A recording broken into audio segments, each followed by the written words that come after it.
जी tax होता क्या है, मैं आपको ये समझाने के लिए एग्जांपल देने लगा हूँ, ज़रा इसको आराम से समझिएगा तसल्ली से। हमारे नॉर्मली घरों में जहाँ पे जॉइंट फैमिली सिस्टम है,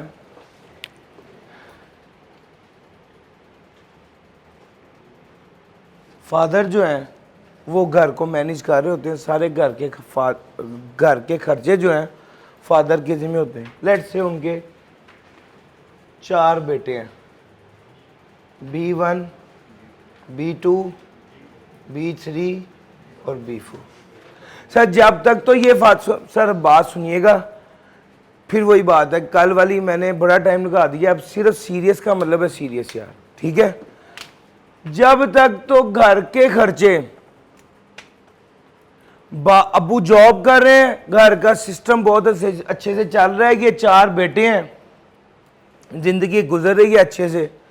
लो जी, उसके बाद क्या हुआ, ये बच्चे बड़े हो गए और फादर रिटायर हो गए। अब घर का निज़ाम चलने में प्रॉब्लम यह है कि ये जॉइंट फैमिली में रह रहे हैं, ये B1, B2, B3 और B4, ये 4 बेटे हैं और इनकी अपनी फैमिलीज हैं।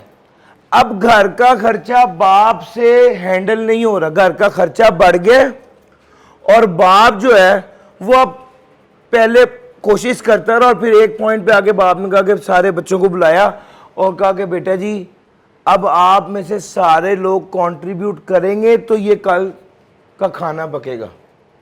पंजाबी में कहें हांडी पकेगी, ठीक हो गया। यानी अब आप लोग कंट्रीब्यूट करें घर के खर्चे में। जो इससे पहले चल रहा था कि मैं सारा कुछ मैनेज कर रहा था, अब मैं रिटायर हो गया हूं, अब आप लोग कंट्रीब्यूट करें तो ये घर का निज़ाम चलेगा। अब ये लोग मिलके कंट्रीब्यूट करते हैं, लेट्स से 1 लाख रुपया पर भाई, तो अच्छा खाना खा लेते हैं यार, क्या हो गया। अच्छा सुनिएगा, यानी ये कंट्रीब्यूट कर रहे हैं, अब ये सारे पैसे फादर को मिल रहे हैं और अब घर का निज़ाम चल रहा है। सर जी मेरी बात समझ आ रही है? ये कंट्रीब्यूशन बेटे कर रहे हैं ताकि घर का निज़ाम बेहतर तरीके से चलाया जा सके। सर ये बेस थी, इससे कॉन्सेप्ट पिक करना था। अब मेरे साथ आ जाएं, पाकिस्तान में क्या हो रहा। सर हुकूमत है, ये मुल्क का निज़ाम चला रही है। अगर हुकूमत के पास इतने रिसोर्सेज हों कि ये पूरे मुल्क का निज़ाम खुद से चला सके तो बेहतर, और अगर हुकूमत के पास रिसोर्सेज कम हो तो फिर ये मुल्क का निज़ाम हुकूमत अपने पास रिसोर्सेज ना होने की वजह से नहीं चला सकेगी।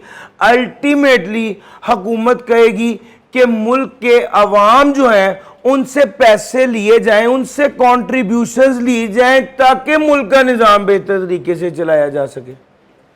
सर जी मेरी बात समझ आ रही है? सर ये हुकूमत है, इनके पास पैसे नहीं है मुल्क चलाने के लिए, ये क्या करेंगे? सर ये कॉन्ट्रीब्यूशंस लेंगे। किससे? ये अवाम से, ये शहरियों से ये कॉन्ट्रीब्यूशंस लेंगे, ये अवाम से कॉन्ट्रीब्यूशन लेंगे और इस कंट्रीब्यूशन से फिर मुल्क को चलाया जाएगा। सर टैक्स की डेफिनेशन पता क्या है? कंट्रीब्यूशन, सीरियस, कंट्रीब्यूशन जो अवाम देती, अवाम करती है ताकि मुल्क के निज़ाम को बेहतर तरीके से चलाया जा सके, इसे टैक्स कहते हैं। टैक्स असल में क्या है? वो कंट्रीब्यूशन है जो अवाम करती है ताकि मुल्क के खर्चे हुकूमत कर सके, इसे टैक्स कहते हैं। सर जी मेरी बात पिक कर सके आप? नहीं सर, ये बेसिकली टैक्स है। अब एक सवाल पैदा होता है, सर जी सऊदी अरब में टैक्स नहीं है तो उनका मुल्क का निज़ाम नहीं चल रहा। सर उनके अब्बा ही तगड़े हैं, समझ आई है? सर उनके पास रिसोर्सेज ज्यादा हैं, उनके पास रिसोर्सेज ज्यादा हैं। जिनके पास रिसोर्सेज ज्यादा हैं वो वहां पे टैक्स का बोझ नहीं डालते, वो खुद से क्या कर लेते हैं, मैनेज कर लेते हैं। लेकिन जिनके पास रिसोर्सेज शॉर्ट होते हैं, कम होते हैं, उनके लिए फिर मजबूरन क्या ऑप्शन होती है, उनको फिर अवाम पे टैक्स का बोझ डालना पड़ता है। आप कोई लाइन वाइज बस डिस्ट्रीब्यूट करते जाइए, एक एक लाइन में 8-8, 10-10 डिस्ट्रीब्यूट करते जाइए। सर जी मेरी बात पे करके, टैक्स की असल स्टोरी ये है। मैं जरा आपके साथ एक बार इसकी डेफिनेशन डिस्कस करता हूं। It is the process by which the government through its law making body raises revenue in order to use it for the expenses of government. Sir government के खर्चे पूरे करने के लिए, एक्सपेंसेस, गवर्नमेंट के expenses पूरे करने के लिए, खर्चे पूरे करने के लिए जो इनकम जनरेट की जाती है खर्चों को मीट करने के लिए, उसे टैक्स कहते हैं। ये पैसा कौन देता है, ये पैसा कौन कंट्रीब्यूट करता है, आवाम कंट्रीब्यूट करती है। अच्छा, इसको अगला पॉइंट जो आपको बताने लगा हूं वो ये है कि टैक्स लगाने का असल मकसद क्या है। ऐसे इस सवाल को ऐसे पूछ लेते हैं कि एक इदारा खुला है, प्राइवेट इंस्टीट्यूशन है, कोई भी, लेट्स से सीए इंस्टीट्यूशन है, उनसे पूछा है भी आपने, जनरल बात कर रहा हूं मैं, कोई भी इंस्टीट्यूशन पूछे आपने ये इंस्टीट्यूशन चला रहे हैं, ये क्यों चला रहे हैं, कहते हैं ताकि इल्म की रोशनी फैले। ठीक है, अब इल्म की रोशनी फैलाना इज वन थिंग, बात तो ये गलत नहीं है, लेकिन प्राइवेट इंस्टीट्यूशन जब बनाया जाता है तो उसका असल मकसद क्या होता है, प्रॉफिट अर्निंग। ये तो सिंपल बात। बिल्कुल इसी तरह गवर्नमेंट से पूछा आपने टैक्स क्यों लगाया है, तो उसका प्राइमरी ऑब्जेक्टिव रेवेन्यू यील्ड है, यानी पैसे लेना, पैसे इकट्ठे करना। सर टैक्स हमारा खर्चा होता है, एफबीआर का, गवर्नमेंट का क्या होता है, रेवेन्यू होती, इनकम होती। सर समझ आ रही बात की। टैक्स का असल मकसद पैसा इकट्ठा करना। हाँ, अलबत्ता इसके अलावा भी कुछ ऑब्जेक्टिव्स हो सकते हैं। एक ऑब्जेक्टिव समझिएगा, मैंने अभी आप लोगों को कहा कि ये चैप्टर का यूनिट, चैप्टर 1 का यूनिट नंबर 1 मैंने आपको आज पढ़ाना है, और मैंने आपको कहा भाई कल मैं सुनूंगा, जिस बच्चे को ना आया उसी वक्त 100 रुपया फाइन होगा, या याद करके आइएगा या जेब में 100 रुपया रख के आइएगा। ठीक है, और आप सारे लोग इस बात को समझ गए और कल आते हुए जेब में 100 रखा है। ठीक है, तो मैंने आप लोगों से सुना, पता चला जी 80% स्टूडेंट्स ने नहीं सुनाया, और हमने 8000 कलेक्ट कर लिया इस क्लास से। अच्छा अब सुनिएगा बात, क्या ये जो पैसे आपसे कलेक्ट किए गए हैं इसका मकसद रेवेन्यू कलेक्शन था, इसका मकसद पैसे इकट्ठे करना था? The answer is no. इसका असल मकसद क्या था? ताकि आप लोग याद करके आए। बिल्कुल इसी तरह। अब सर एग्जाम्पल को समझे, इंजॉय करें और एग्जाम्पल छोड़ के असल पॉइंट पे आ जाएं। ठीक है, इसीलिए मैं एग्जाम्पल जब देता हूं मेरी ख्वाहिश होती है कि आप उस एग्जाम्पल को उस लिमिट तक ही रखें। कुछ बच्चे एग्जाम्पल में ही मजे में रहते हैं, वो असल पॉइंट वहीं रह जाता है। तो सुनिए, सर एफबीआर वालों ने कहा आप मुल्क की मैशत कमज़ोर है, आप मर्सिडीज़ इंपोर्ट मत कीजिए। अगर आपने मर्सिडीज़ या लग्जरी कार इंपोर्ट की तो हम 400% टैक्स लगा देंगे। वो 50 लाख की गाड़ी आपको 2.5 करोड़ रुपए की पड़ेगी पाकिस्तान में। ठीक हो गया? यहां पर ये 400% टैक्स लगाने का हदफ क्या रेवेन्यू कलेक्शन था? नहीं, सजा देना था। सर समझ आ रही है? इसका असल मकसद क्या था कि लोगों को डिस्करेज किया जाए कि वो मर्सिडीज इंपोर्ट ना करे। सर समझ आ रही है? तो टैक्स को लागू करने का एक मकसद रेवेन्यू कलेक्शन है, यस, लेकिन दूसरे नंबर पे एक मकसद क्या है? Implementation of policies. Implementation of policies. Tax को हरबे के तौर पे इस्तेमाल करते हैं, हरबे के तौर पे इस्तेमाल करते हैं ताकि पॉलिसीज को क्या किया जा सके, इंप्लीमेंट किया जा सके। सर ये हमारा second point. Sir third, fair distribution of wealth. Sir tax को कलेक्ट करने का एक मकसद यह है कि अमीर आदमी से टैक्स को कलेक्ट करें और गरीब आदमी पे टैक्स को खर्च करें। प्राइवेट स्कूल से टैक्स को कलेक्ट करें और सरकारी स्कूल बना दें। मर्सिडीज खरीदने वाले से टैक्स को कलेक्ट करें और ऑरेंज ट्रेन में इन्वेस्ट कर दें। प्राइवेट हॉस्पिटल से इन टैक्स को कलेक्ट करें और सरकारी अस्पताल पे इन्वेस्ट कर दें। सर जी मेरी बात समझ आ रही है? अब आप गौर करें हो क्या रहा है, अमीर आदमी से टैक्स कलेक्ट हो रहा है, गरीब आदमी पे खर्च हो रहा है।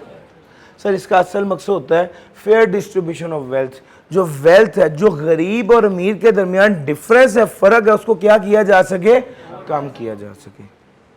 तो जो प्राइवेट हॉस्पिटल्स की इनकम है उस पे टैक्स लगाया और उस टैक्स को इस्तेमाल कहाँ किया, सरकारी अस्पताल में। सर जी मेरी बात समझ आ रही है? ये फेयर डिस्ट्रीब्यूशन ऑफ वेल्थ।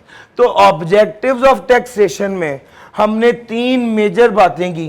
पहला तो कहा भाई जो सबसे मेजर और सच्ची बात है, असल तो है पैसा, ठीक है, प्राइमरी रेवेन्यू यील्डिंग टूल। दूसरा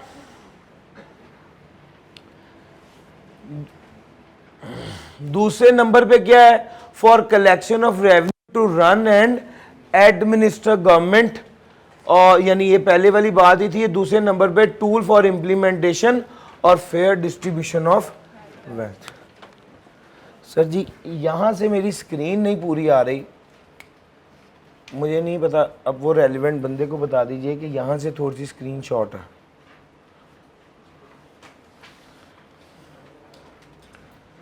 क्या नाम है यार, आप बता दीजिए उन्हें कि ये स्क्रीन पूरी नहीं आ रही। सब आप लोगों को क्लियर है कि मुझे आगे चलना है? आप लोगों के पास नोट्स भी आ गए हैं, उसको देखिए। सर नॉन रेवेन्यू ऑब्जेक्टिव्स, अच्छा ये पहला दिन है जिसमें हमने पढ़ना शुरू किया है और ये सवाल पिछली 14 अटेम्प्ट्स में से कम 7 से 8 बार आ चुका है। मेरी कोशिश और एफर्ट ये होती है कि एग्जाम फोकस चलें। ऑल्दो ये सबसे पहले चैप्टर का सबसे पहला यूनिट है, लेकिन जो चीज़ आ रही है उस तरतीब से हम लेके चलते रहेंगे। और ये नहीं कि अभी तो शुरू किया है, इंशाल्लाह हफ्ते बाद पढ़ना शुरू करेंगे। अभी काम की बातें नहीं आई सर, काम की बातें शुरू हो गई हैं, ज़रा ध्यान से। Sir ji to strengthen weak enterprises by granting them, अच्छा नॉन रेवेन्यू ऑब्जेक्टिव्स में सबसे पहला क्या है, national objective of economic and social development.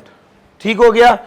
अच्छा इसको इसने फर्दर समझ लीजिए एक्सप्लेन किया हुआ है, मैं आपके साथ पढ़ने लगा हूं। सबसे पहला बुलेट, इसके बाद strengthen weak enterprises by granting them tax exemption और अदर कंडीशन और इंसेंटिव्स। सबसे पहले तो सोशल और इकोनॉमिक डेवलपमेंट वाली बात की। सर सोशल डेवलपमेंट कैसे होती है, सोशल डेवलपमेंट कैसे होती है? मुआशरती तौर पे डेवलपमेंट अब होती है जब फेयर डिस्ट्रीब्यूशन ऑफ वेल्थ होती है। ये कब होती है? जब अमीर आदमी से टैक्स कलेक्ट करके गरीब आदमी पे खर्च करते हैं तो मुआशी तौर पर बेहतरी आती। मुआशरती तौर पर, सोशल यानी मुआशरती, इकोनॉमिक यानी मुआशी। मुआशी बेहतर कैसे आती है?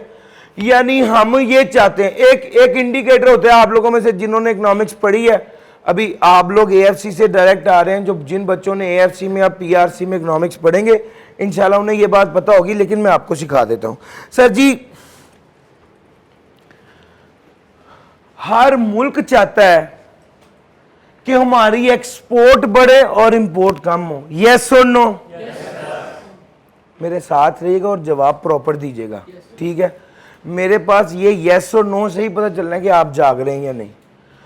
अच्छा जरा देखिए, हर मुल्क क्या चाहता है? एक्सपोर्ट बढ़ जाए, इंपोर्ट कम, यही चाहता है। अच्छा, एक्सपोर्ट बढ़ेंगी, इंपोर्ट कम होगी, तो उससे क्या होगा, हमारी सेल बढ़ रही है और हम जो अपने मुल्क में मंगवा रहे हैं परचेज, वो कम हो रही है। इससे क्या होगा, यानी नेट इफेक्ट देखा जाएगा, जिसको कहते हैं बैलेंस ऑफ ट्रेड।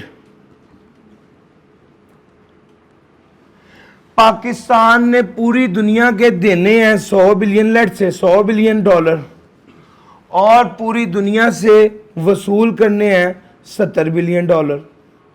तो पता चला नेट 930 बिलियन डॉलर जो है वो बैलेंस ऑफ ट्रेड माइनस है, यानी इतने पैसे वाजिबुल अदा है। सर जी मेरी बात समझ आ रही है? अच्छा, अगर पाकिस्तान की एक्सपोर्ट्स बढ़ जाएं और ये 70 से लेट से 170 बिलियन डॉलर हो जाए, तो आपका बैलेंस हो जाएगा 830 बिलियन डॉलर्स, यानी माइनस है लेकिन इससे बेहतर है। यस और नो? हर मुल्क चाहता है कि हमारी एक्सपोर्ट्स बढ़े। जब एक्सपोर्ट्स बढ़ेंगी तो क्या होगा, आपका बैलेंस ऑफ ट्रेड जो है, बैलेंस ऑफ पेमेंट या बैलेंस ऑफ ट्रेड क्या हो जाएगा, बेहतर हो जाएगा। अगर अमेरिका की बात कर लेते हैं, लेट से उन्होंने दूसरे मुल्कों के अदा करने हैं 100 या 1000 बिलियन डॉलर्स, और दूसरे मुल्कों से लेने हैं 3000 बिलियन डॉलर्स। अब इनका बैलेंस कितना आएगा, 2000 सरप्लस में आएगा। ऐसा ही है ना जी?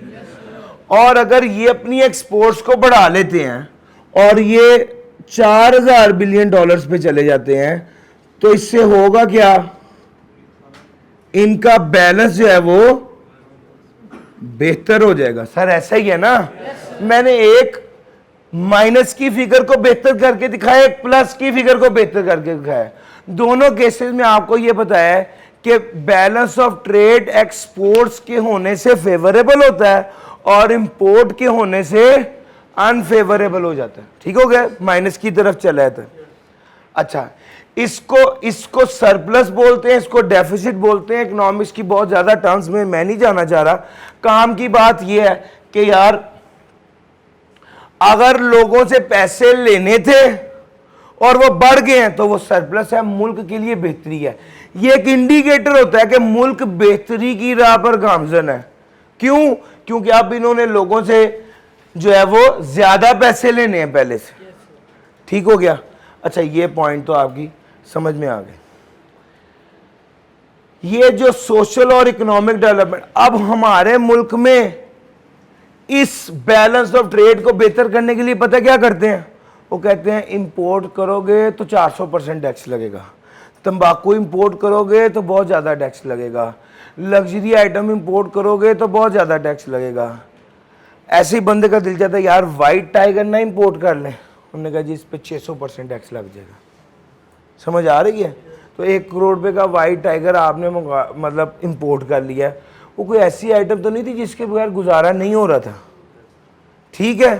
तो ये लग्जरी की इंपोर्ट्स होती है। लग्जरी की इंपोर्ट पे टैक्स जो है वो ज़्यादा लगा देते हैं। क्यों? यहाँ पे टैक्स को लगाने का मकसद क्या है कि आपको डिस्करेज किया जाए कि लग्जरी की इंपोर्ट ना करें। और ये असल में क्या है, हमारा इकोनॉमिक डेवलपमेंट के जरिए टैक्स के हरबे को इस्तेमाल करते हैं ताकि इकोनॉमिक डेवलपमेंट हो। सर जी मैंने आपको पहला बुलेट अभी डिटेल में बताया, social development equal distribution of money वाले फैक्टर। यस और नो? इकोनॉमिक डेवलपमेंट यानी बैलेंस ऑफ ट्रेड की इंप्रूवमेंट। यस और नो? सर जी ये वाली पहला बुलेट था जो आपके साथ डिस्कस किया। Taxation is also utilized as a tool to carry out the national objective of social and economic development. Sir जरा दूसरी बात सुनिएगा, to strengthen the weak enterprises by granting them tax exemptions। ये हमारा सेकंड पॉइंट। सर जी Covid आ गया, मुल्क के हालात खराब, फैक्ट्रियां बंद, मसाइल ज़्यादा। गवर्नमेंट ने सोचा इस वक्त जो एंटरप्राइजेस कमज़ोर हो गई हैं इनको मजबूत कैसे किया जाए। उन्होंने कहा एक काम करते हैं, इनके टैक्स को माफ़ कर देते हैं। इनका जितना टैक्स बना है उसको क्या कर देते हैं, माफ कर देते हैं। सर एक लफ्ज, एक टर्म इस्तेमाल हुई है, टैक्स एग्जेम्पशंस।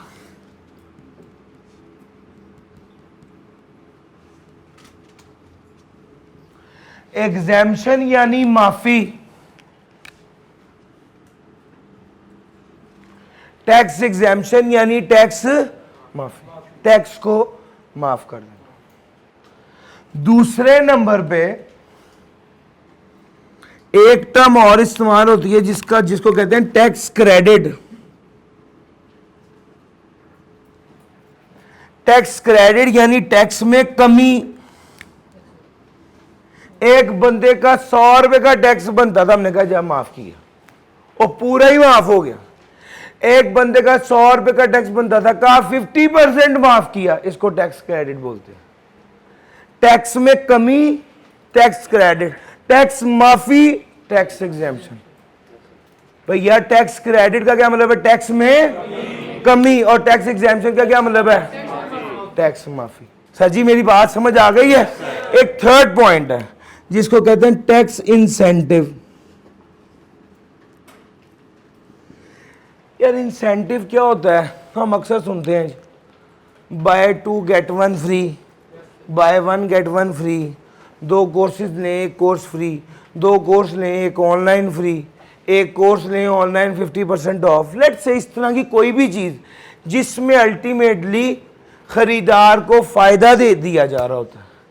इसी तरह ही टैक्स इंसेंटिव है जिसमें टैक्स पेयर को फायदा दिया जा रहा होता है। आप 2 साल टैक्स पे करेंगे, उसके बाद 1 साल टैक्स माफ कर दिया जाएगा, ये भी एक फायदा है। आपको टैक्स आधा कर दिया जाएगा, ये भी फायदा है। 1 साल टैक्स दें, अगले साल आधा टैक्स दें, ये भी एक फायदा है। टैक्स इंसेंटिव से मुराद है टैक्स के हवाले से फायदा जो दिया जा रहा है, ठीक है।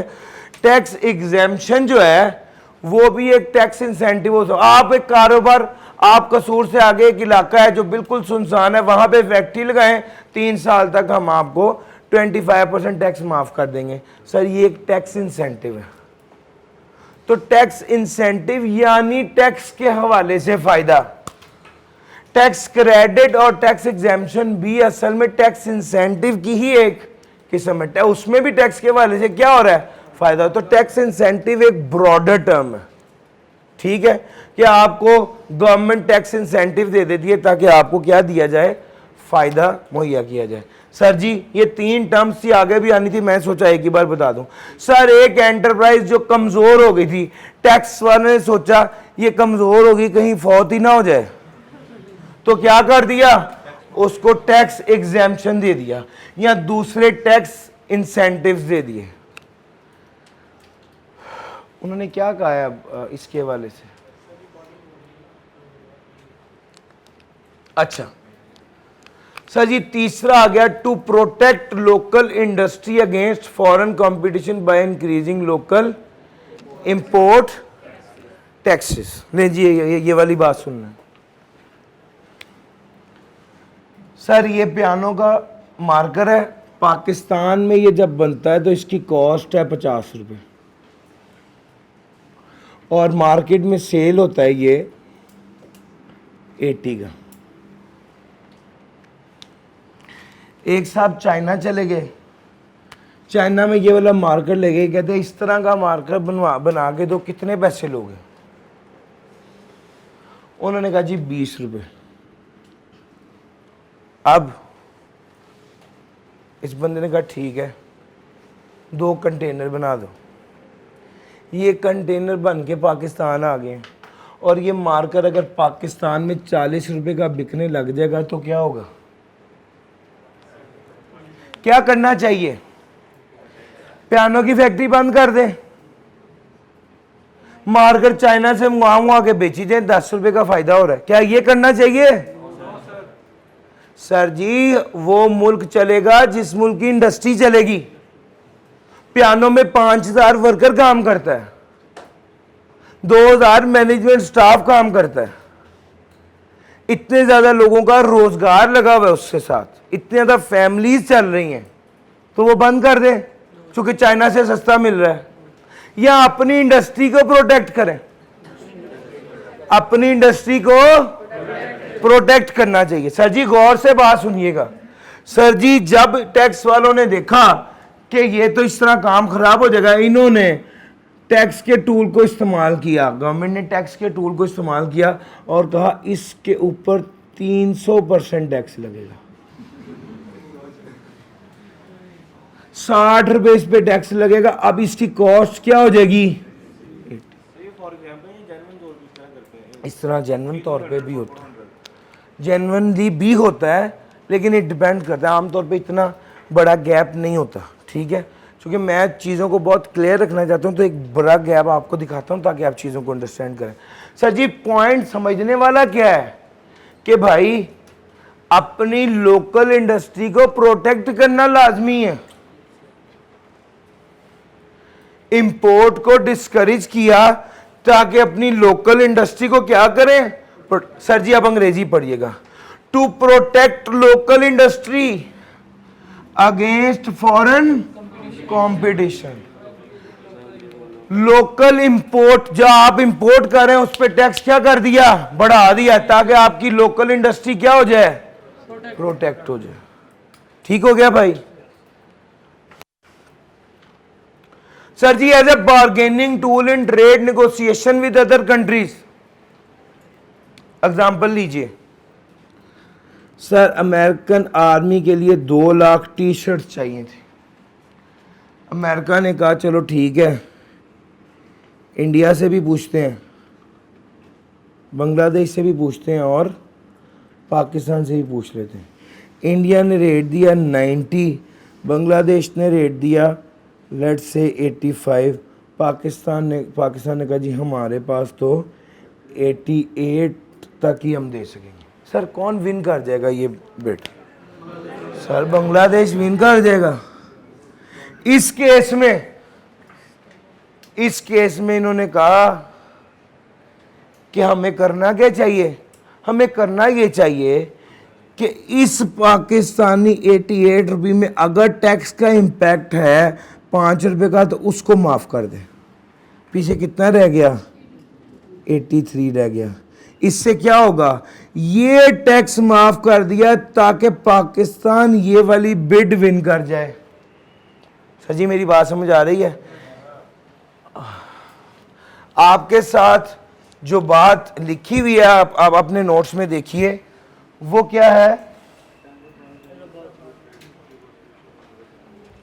सर ट्रेड नेगोशिएशन के वक्त ये टैक्स को बार्गेनिंग टूल के तौर पे इस्तेमाल करते हैं। ट्रेड नेगोशिएशन के वक्त जो दूसरे मुल्कों के साथ हो रही होती है इसको किसके तौर पे इस्तेमाल करते हैं? बार्गेनिंग टूल के तौर पे इस्तेमाल करते हैं। सर जी मेरी बात समझ आ रही है? As a bargaining tool in trade negotiation with other countries. Sir ji अगला point, to counter the effect of inflation और डिप्रेशन। आइए जरा इसको भी डिस्कस कर लेते हैं। 100 रुपए की एक आइटम है और उस पर 50 रुपए टैक्स है। सेल प्राइस है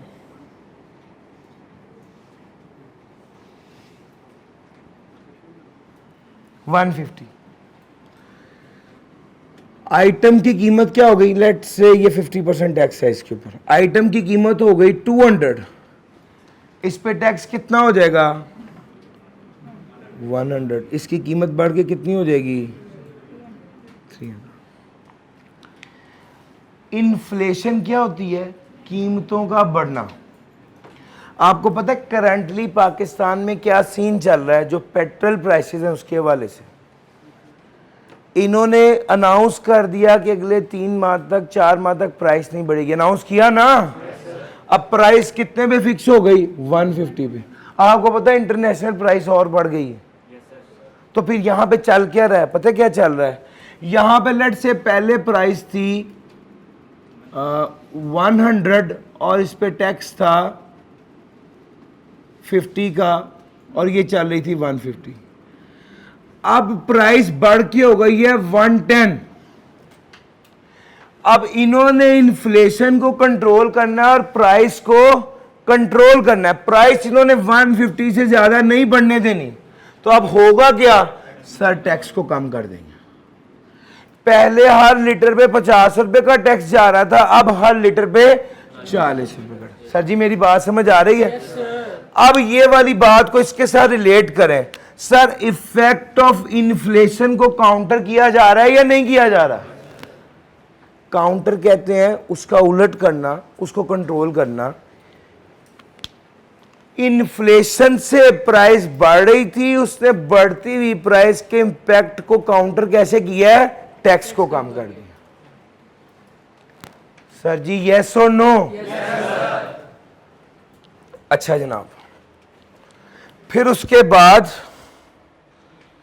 हमारा नेक्स्ट पॉइंट है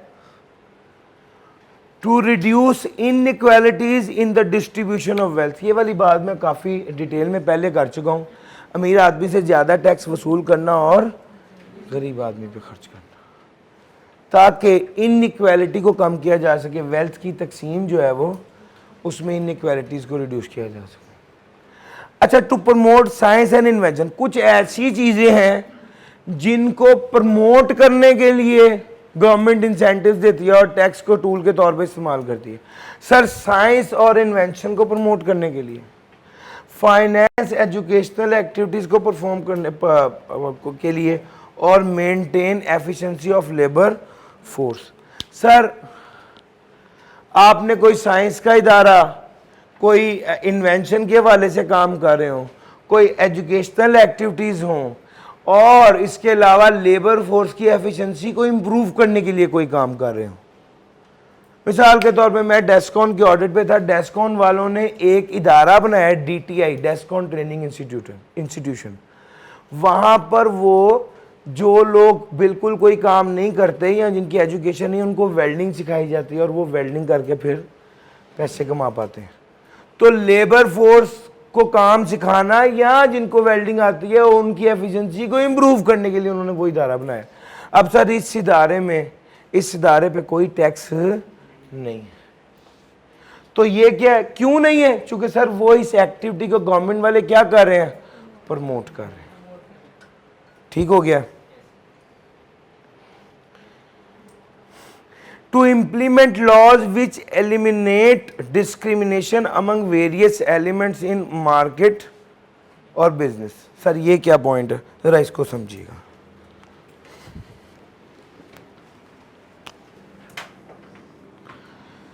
सर जी लाहौर में एक आइटम है 100 रुपए की और इस पर टैक्स लगता है 20 रुपए और मार्केट में बिकती है 120 रुपए की। यही आइटम मुल्तान में जब चले जाती है तो मुल्तान में ये आइटम 120 की हो जाती है। मैं आपको प्राइस डिस्क्रिमिनेशन पता क्या होता है? सुनिए, charging different prices to different market, इसको प्राइस डिस्क्रिमिनेशन कहते हैं। मुख्तलिफ लोगों पे मुख्तलिफ कीमत चार्ज करना, इसको प्राइस डिस्क्रिमिनेशन कहते हैं। अच्छा, गवर्नमेंट क्या करती है? गवर्नमेंट प्राइस डिस्क्रिमिनेशन को एलिमिनेट करने की कोशिश करती है। मुल्तान वाले कहते हैं हमारा कसूर क्या है कि एक चीज़ लाहौर में 100 रुपए की बिकती है, उस पर 20 रुपए टैक्स लगता है, और मुल्तान में ये चीज़ 120 रुपए की आती है और इस पर लेट से 22 रुपए टैक्स लगता है और ये 132 की बिकती है। तो मुल्तान वाले कहते हैं हमारा कसूर क्या है? तो टैक्स वाले कहते हैं कोई बात नहीं है, हम इसका हल कर लेते हैं आपके लिए। हल क्या किया उन्होंने? टैक्स को कम करके कितना कर दिया? 10 रुपए का। प्राइस किस पे आ गई? 120 पे। प्राइस डिस्क्रिमिनेशन एलिमिनेट हुई। यस और नो? जो कीमत में फर्क था उसको टैक्स में एडजस्ट कर दिया और प्राइस क्या कर दी? सेम कर दी। सर जी मेरी बात समझ आ रही है? ये हमारा ये वाला पॉइंट था। To implement laws which eliminate discrimination among various elements in market. Sir, to discourage certain undesirable sector and activities. Physical वालों को तो शायद नजर आ जाए, नीचे आ रहा है नजर? ये यहाँ पे कहीं लिखा हुआ, लेकिन ऑनलाइन वालों को महसूस ही करना पड़ेगा।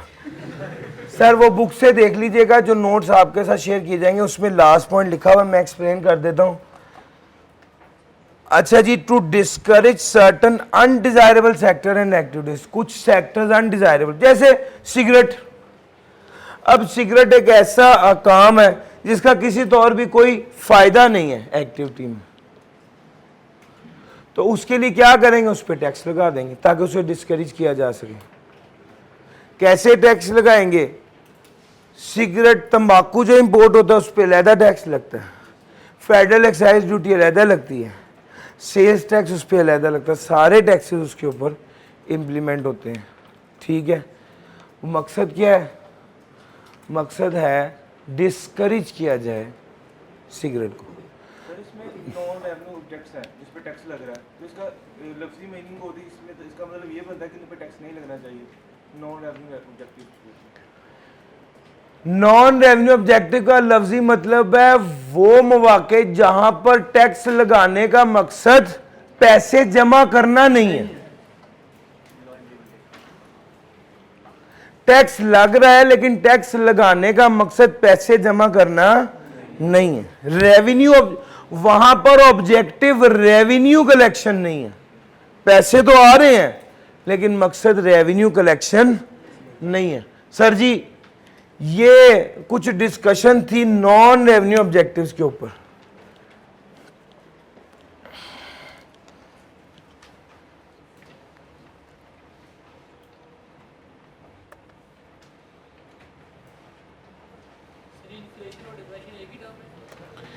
इन्फ्लेशन और डिप्रेशन एक ही टर्म है? नहीं, इन्फ्लेशन प्राइस के बढ़ने को कहते हैं और डिप्रेशन प्राइस के कम होने को कहते हैं। अच्छा, जब प्राइस कम होती है तो टैक्स वाले क्या करते हैं?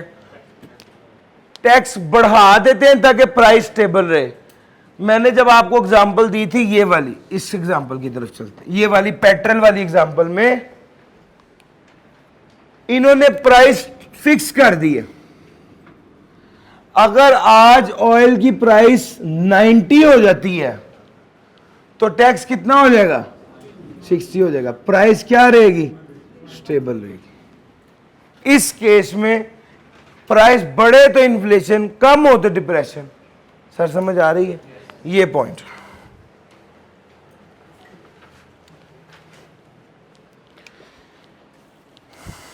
सर जी एक बार 3 मिनट आपके पास है, इसको तसल्ली से एक एक लफ्ज पढ़ें, एग्जाम्पल्स दिमाग में बैठी होंगी ना, यकीन करें याद हो जाएगा। सर जल्दी से एक बार पढ़ लें।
To discourage certain undesirable sector and activities, इसके साथ लिख लीजिए cigarette.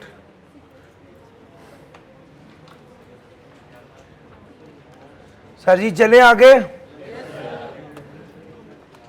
Tax as a mean for development, एक स्टोरी सुनिए। कुछ अर्सा पहले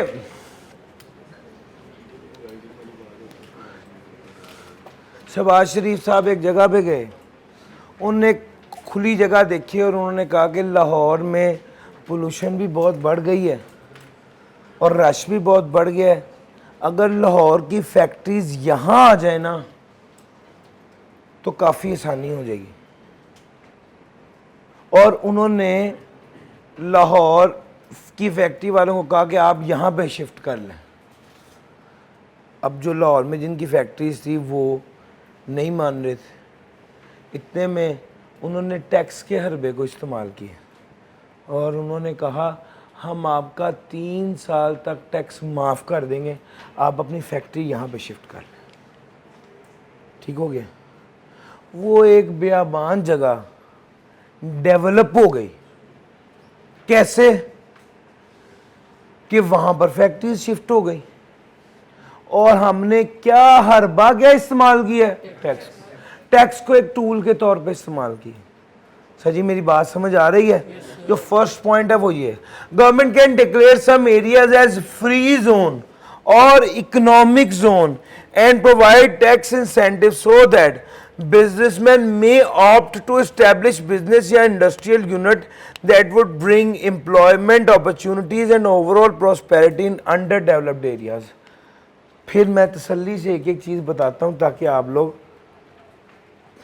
इसको दोबारा अंडरस्टैंड कर सकें। गवर्नमेंट कुछ एरियाज़ को फ्री जोन यानी यहाँ पे टैक्स नहीं लगता, या इकोनॉमिक जोन जिसमें पैसे के इंसेंटिव होते हैं वो डिक्लेयर कर देती है कुछ एरियाज़ को, और बिजनेसमैन जो हैं उनको ऑप्शन दी जाती है और वो ऑप्ट करते हैं जो कि उन्हें फाइनेंशियल बेनिफिट नज़र आता है और वो इस्टेब्लिश करते हैं बिजनेस या इंडस्ट्रीज़ उस एरिया में। और उससे फ़ायदा क्या होता है? सर लोगों को मुलाजमतें भी मिलती हैं, एम्प्लॉयमेंट भी मिलती है। सर अपॉर्चुनिटीज़, सर आपको क्या लगता है अगर 5000 बंदा एक जगह से दूसरी जगह मूव करेगा तो वहाँ पर कितने लोगों के लिए अपॉर्चुनिटीज़ होंगी? वहाँ पर तो पूरी दुकानें बन जाएंगी, मस्जिद बन जाएगी, मार्केट पूरी बन जाएगी उन लोगों को चीज़ें प्रोवाइड करने के लिए। तो भाई एम्प्लॉयमेंट भी मिली, अपॉर्चुनिटी भी मिली, और वो अंडर डेवलप्ड एरिया में क्या आ गई?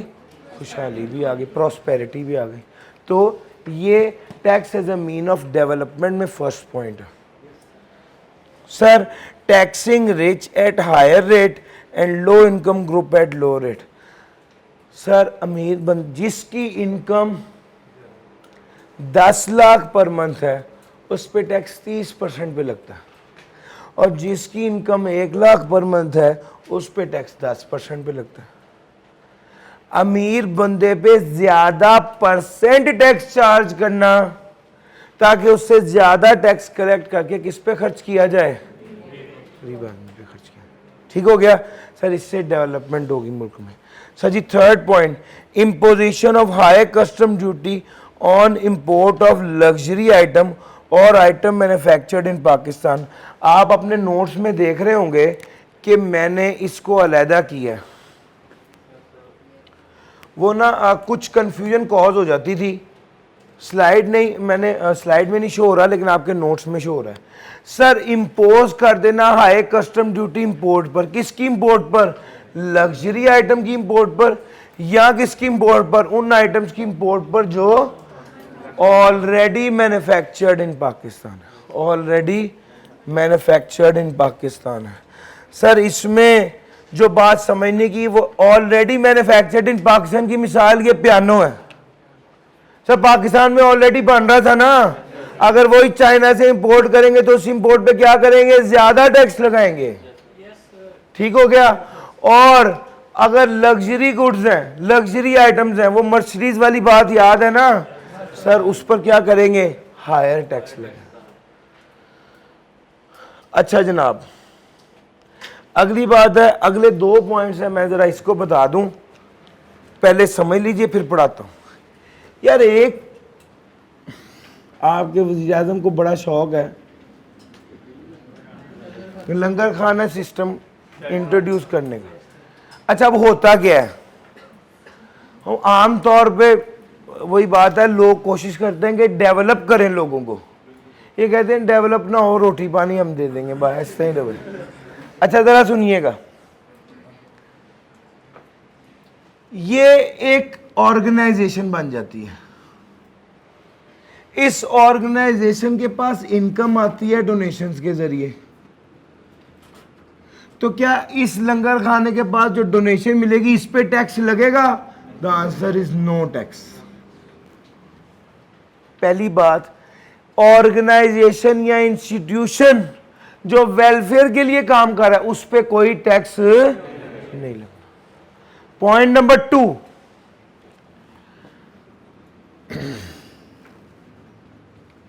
एक बंदा इस लंगर खाने को डोनेशन देता है, यानी वो डोनर है। तो सवाल ये है, ये जो डोनेशन दी जा रही है, जो बंदा दे रहा है, इसको कोई फायदा होगा? यस, इसको टैक्स क्रेडिट मिलेगा।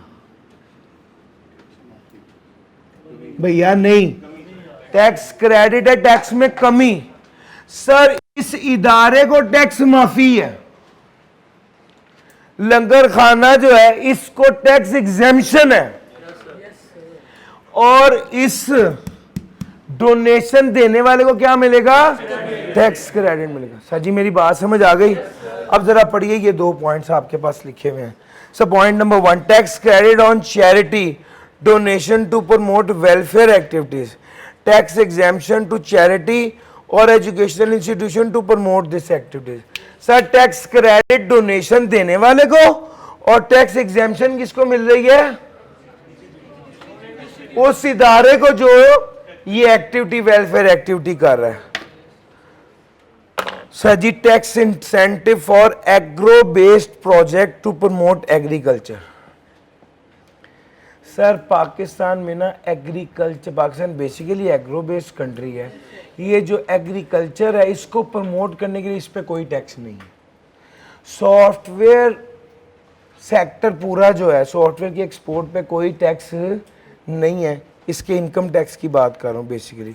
तो एग्रो बेस्ड प्रोजेक्ट पर को प्रमोट करने के लिए कोई टैक्स नहीं है, और सॉफ्टवेयर की एक्सपोर्ट पर कोई टैक्स नहीं है। सर ये tax as a mean of development है। मैं यहाँ पे रुक के आपके साथ कुछ कंक्लूजन ड्रॉ करना चाहता हूँ।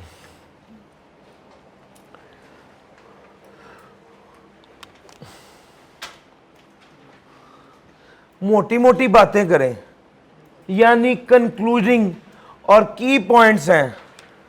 यार जहां पे गवर्नमेंट किसी चीज को एनकरेज करना चाहती है वहां पे टैक्स माफ कर देती है, या टैक्स कम कर देती है, या टैक्स में फायदा दे देती है। यस और नो? दूसरे नंबर पे जहां पे गवर्नमेंट किसी चीज को डिस्करेज करना चाहे वहां पे टैक्स लगा देती है या टैक्स बढ़ा देती है। यस और नो? तीसरे नंबर पे जहां पे गवर्नमेंट अपनी लोकल इंडस्ट्री को प्रोटेक्ट करना चाहे वहां वो वाली आइटम इंपोर्ट करेंगे तो टैक्स बढ़ा देगी। जहां पे गवर्नमेंट लग्जरी आइटम की इंपोर्ट को देखती है वहां पे टैक्स बढ़ा देगी। जहां पे गवर्नमेंट साइंस और इन्वेंशन वाली चीजें देखती है वहां पे टैक्स खत्म कर देगी, कम कर देगी। सर जी मेरी बात, जहां पे अनडिजायरेबल सेक्टर होगा वहां पे टैक्स बढ़ा देगी। जहां पे इन्फ्लेशन को कंट्रोल करना होगा वहां पे टैक्स कम कर देगी। जहां पे प्राइस डिस्क्रिमिनेशन को कंट्रोल करना होगा वहां पे टैक्स कम कर। सर जी मेरी बात समझ आ रही है? की बातें ये हैं। अच्छा फिर उसके बाद डेवलपमेंट की बात की जाए तो उसने कहा जी आप डेवलपमेंट की बात करेंगे तो गवर्नमेंट एरिया को डेवलप करने के लिए टैक्स इंसेंटिव्स देती है, फ्री जोन डिक्लेयर कर देती है, एरिया को इकोनॉमिक जोन डिक्लेयर कर देती है ताकि बिजनेसमैन को अपॉर्चुनिटीज दी जाए, वो बिजनेस करे, इंडस्ट्रीज लगाए, जिससे अंडर डेवलप्ड एरिया में प्रॉस्पेरिटी आए और एम्प्लॉयमेंट भी जनरेट होगी और अपॉर्चुनिटीज़ भी डेवलप होंगी। फिर उसके बाद हमने अगली बात ये की थी कि इनइक्वालिटीज़ को रिड्यूस किया जाए, अमीर आदमी पे ज़्यादा % टैक्स लगे और गरीब आदमी पे कम % टैक्स लगे। और फिर उसके बाद हमने अगली बात की थी कस्टम ड्यूटी लग्जरी आइटम की, आपसे बात हो गई। सर जो बंदा इदारा बनाता है चैरिटी और डोनेशन का, तो उसे क्या मिलेगा? जो बंदा डोनेट करेगा उसे टैक्स क्रेडिट मिलेगा और उस इदारे के लिए टैक्स एग्जेम्प्ट होगा। ठीक हो गया। एग्रो बेस्ड प्रोजेक्ट्स होंगे तो उस पर कोई टैक्स नहीं होगा। सर ये डिस्कशन थी इसके हवाले से।